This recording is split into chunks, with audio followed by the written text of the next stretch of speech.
To use free conference call, go to freeconferencecall.com. When you visit the site, you can create an account using your Facebook account, or you can enter an email address.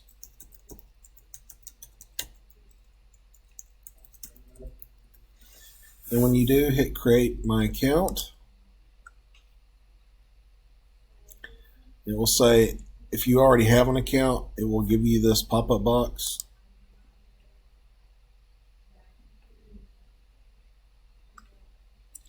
It may also ask you to download the software.